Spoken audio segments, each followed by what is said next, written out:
আসসালামু আলাইকুম রহমতুল্লাহি ওবরকাতু। আরবি হজ গ্রুপ বাংলাদেশ ও আরবি হজ কাফেলা ট্রাভেলস অ্যান্ড ট্যুরসের পক্ষ থেকে সকলকে জানাই আন্তরিক শুভেচ্ছা ও মোবারকবাদ।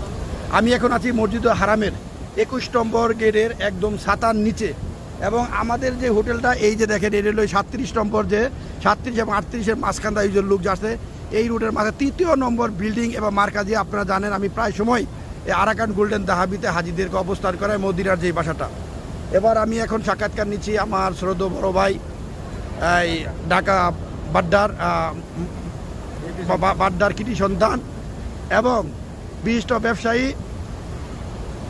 জনাব মোহাম্মদ মুক্তার ভাইয়ের কাছে মক্কা এবং মদিনা এই পর্যন্ত, যেহেতু আমরা আগামীকাল চলে যাচ্ছি, এই লাস্ট মুহূর্তে আপনাদের যে সর্বোপরি সার্ভিসগুলো সম্বন্ধে তার কাছে একটু আমি জানতে চাচ্ছি। আসসালামু আলাইকুম রহমতুল্লাহ। আমাদের মামুন ভাইয়ের সাথে আমার এক বন্ধুর মাধ্যমে পরিচয়, এবং তার কথা শুনে, তার প্রশংসা শুনে আমি আসলাম। আমি আগেও আরও 2বার আসছি। তো এখন ওনার ভালো সার্ভিস দিচ্ছে, আমাদেরকে ভালো করছে, এবং মক্কা থেকে মদিনা পর্যন্ত আমাদের কোনো সমস্যা হয় নাই, কোনো কষ্ট হয় নাই। তো যারা আসবেন ইনশাল্লাহ আসবেন, সেবা পাবেন, আমার মতো সেবা পাবেন ইনশাল্লাহ, অবশ্যই আসবেন। আসসালামু আলাইকুম রহমতুল্লাহ। ওয়ালাইকুম আসসালাম। এবার আমি কিছু কথা বলবেন আমার ভাই বন্ধুবর, যার মাধ্যমে এই পথা, যিনি আমার সাথে 2022 সালে আমার সাথে হজ আদায় করেছিলেন, পরবর্তী টাইম 2025 সালে হজের পরবর্তী শুরুর লগ্নেই উমরা, যার মাধ্যমে এই তারা 15 জন হাজি একসাথে এসেছে। এখন আমি তার কাছে সাক্ষাৎ এসেছি শাহাবুদ্দিন সোহেল ভাইয়ের কাছে, বাড্ডার। আসসালামু আলাইকুম। আমি মাউন ভাইয়ের সাথে দীর্ঘদিনের পরিচয়। আমি 2022 সালে বড় হজ করি মাউন ভাইয়ের মাধ্যমে।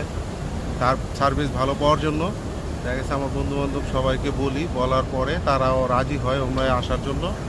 পরে আমি 15 জন হাজি মাউন ভাইকে দিছি। মোটামুটি কথা এবং কাজে মিল আছে।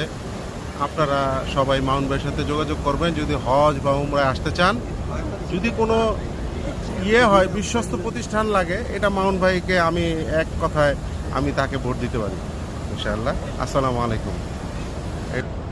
এখন আমি সাক্ষাৎকার নিচ্ছি আমার শ্রদ্ধেয় ভাই,